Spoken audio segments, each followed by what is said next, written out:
নির্মম নিষ্ঠুর গণহত্যায় যারা অংশগ্রহণ করেছে এবং সর্বসাধারণকে সাবধান করার জন্য আজকের ভিডিওটি। ইচ্ছে করে অনেকগুলো মানুষের জীবন শেষ করে যারা দিয়েছ তাদের জন্য আজকের এই ভিডিওটা।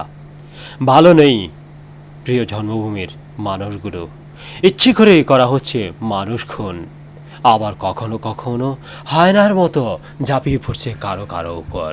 নির্মম নিষ্ঠুর গণহত্যায় যারা অংশগ্রহণ করেছে এবং সর্বসাধারণকে সাবধান করার জন্য আজকের ভিডিওটি।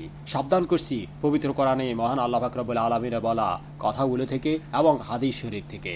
হায়নার মতো কখনো কখনো দেখলাম নিরস্ত্র কারো উপর কেউ কেউ ঝাঁপিয়ে পড়েছে, বাঁচার আকুতি করে লোকটি বাঁচতে পারেনি, তাকে গুলিবিদ্ধ করে দিয়েছ লাঠির আঘাতে, কিংবা বিভিন্নভাবে তাকে মৃত্যুর কোলে তুমি ঢেলে দিয়েছ।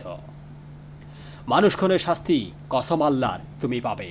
মানুষ খুনের শাস্তি প্রসঙ্গে পবিত্র কোরআনের সূরা নিসার 93 আয়াতে আল্লাহ পাক রব্বুল আলামিন বলেন, যে ব্যক্তি ইচ্ছাকৃতভাবে কোনো মুসলমানকে হত্যা করে তার শাস্তি জাহান্নাম, তাতে সে চিরকাল থাকবে। আল্লাহ তার প্রতি ক্ষুব্ধ হয়েছেন, তাকে অভিসম্পাত করেছেন এবং তার জন্য ভীষণ শাস্তি প্রস্তুতি রেখেছেন। মুসনাদে আহমদের হাদিসে নবী সাল্লাল্লাহু আলাইহি সাল্লাম বলেন, যদি আসমান ও জমিনের সব অধিবাসী একজন মুসলমানকে অবৈধভাবে হত্যা করার জন্য একমত পোষণ করে, তবে আল্লাহ তাদের সবাইকে অবশ্যই জাহান্নামে নিক্ষেপ করবেন। তিরমিজি শরীফের হাদিসে এসেছে, হত্যাকৃত ব্যক্তি হত্যাকারীকে নিয়ে কিয়ামতের দিন আল্লাহ তাআলার সামনে উপস্থিত হবে। হত্যাকৃত ব্যক্তির মাথা তার হাতেই থাকবে, শিরাগুলো থেকে তখন রক্ত পড়বে। সে আল্লাহ তাআলাকে উদ্দেশ্য করে বলবে, হে আমার প্রভু, এ ব্যক্তি আমাকে হত্যা করেছে। এমনকি সে হত্যাকারীকে আরশের অতি নিকটে নিয়ে যাবে।